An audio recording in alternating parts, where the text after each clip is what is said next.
लगाव नहीं है, कोई लेना देना नहीं।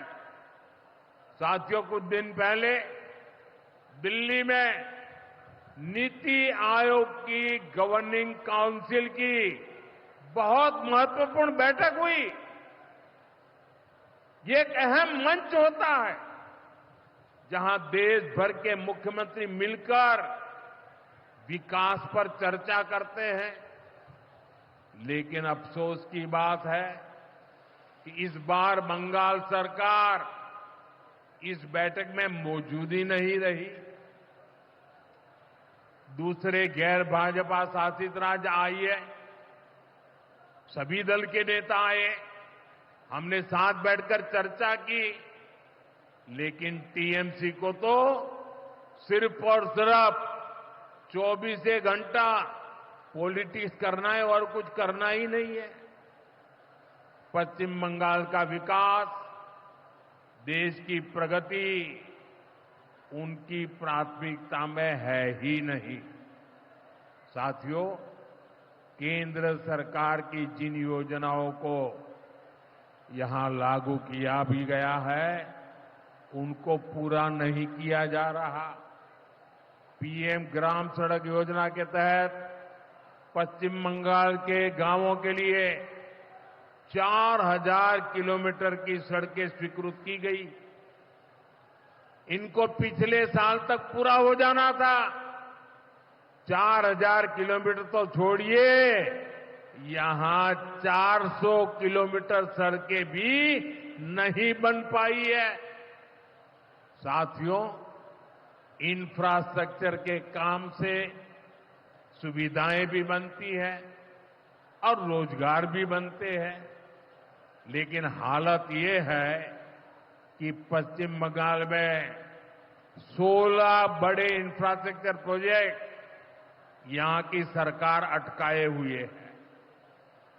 ये 90,000 करोड़ रुपए से अधिक के प्रोजेक्ट हैं।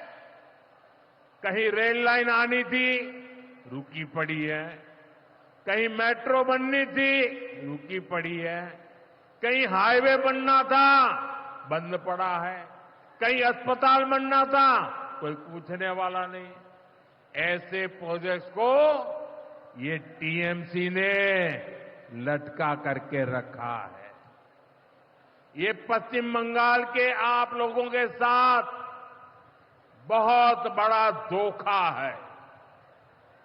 साथियों, आज जब सिंदूर खेला की इस धरती पर आया हूं, तो आतंकवाद को लेकर भारत के नए संकल्प की चर्चा स्वाभाविक है।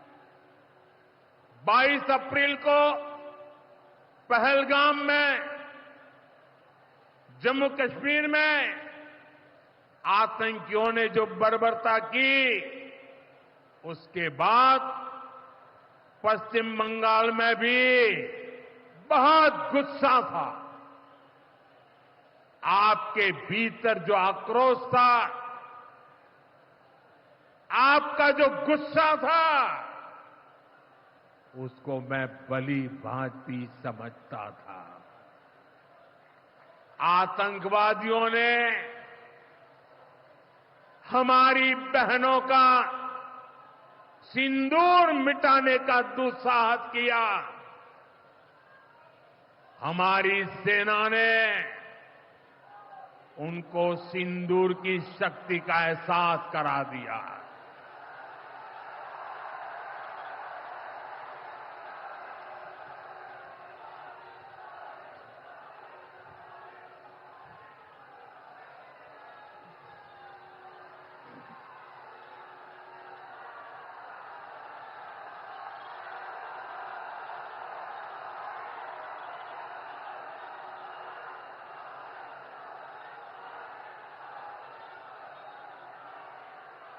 हमने आतंक के उन ठिकानों को तबाह किया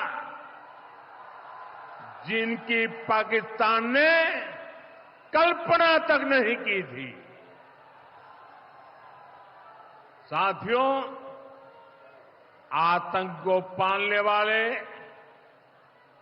पाकिस्तान के पास दुनिया को देने के लिए कुछ भी पॉजिटिव नहीं है। जब से वो अस्तित्व में आए हैं तब से ही उसने सिर्फ आतंक को पाला है। 1947 में बंटवारे के बाद से ही उसने भारत पर आतंकी हमला किया। कुछ सालों के बाद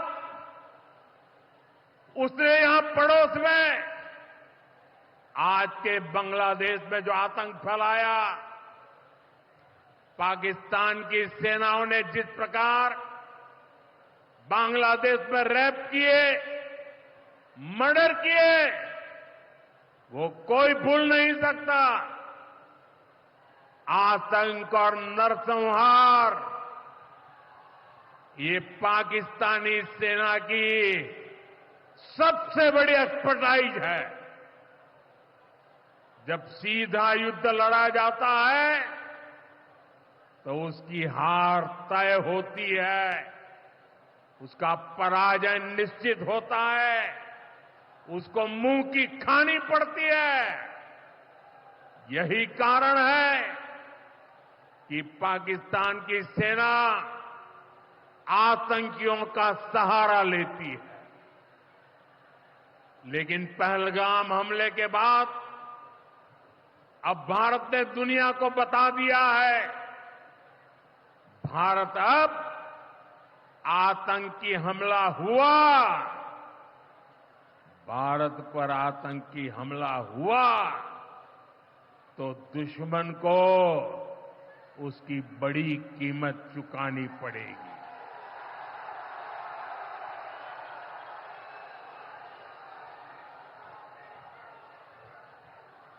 और पाकिस्तान समझ ले,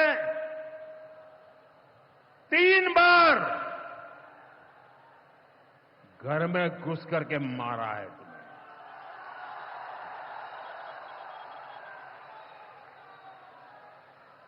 हम शक्ति को पूजने वाले लोग, हम महिषासुर मर्दिनी को पूजते हैं। बंगाल टाइगर की इस धरती से 140 करोड़ भारतीयों का ऐलान है। ऑपरेशन सिंदूर अभी खत्म नहीं हुआ है।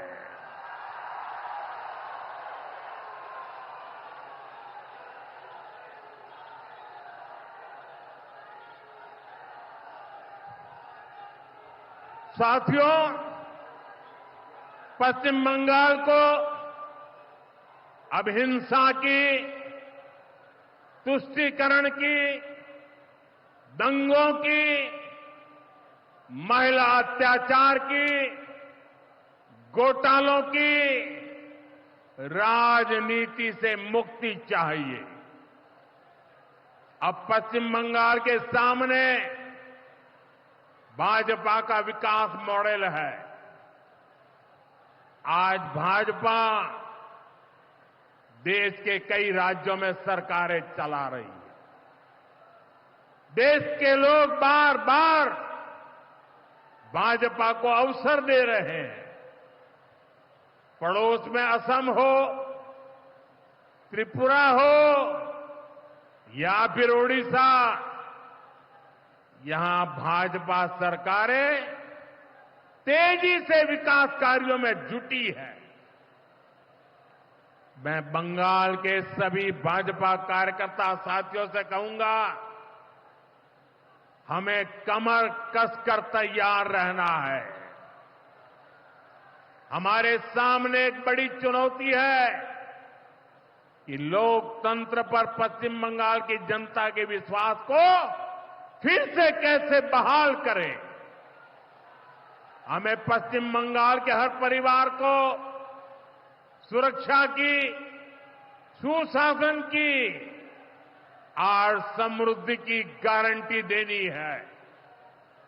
इसके लिए आने वाले दिनों में अपने प्रयासों को हमें और तेज करना होगा। साथियों, विकसित भारत बनाने के लिए पश्चिम बंगाल का तेज विकास बहुत जरूरी है। हमें पश्चिम बंगाल को उसका पुराना गौरव लौटाना है। ये हम सभी मिलकर करेंगे और करके रहेंगे। एक बार फिर आप सभी को इतनी बड़ी संख्या में यहां आने के लिए बहुत बहुत आभार व्यक्त करता हूं। मेरे साथ तिरंगा ऊंचा करके बोलिए, भारत माता की, भारत माता की, भारत माता की, भारत माता की। बहुत बहुत धन्यवाद।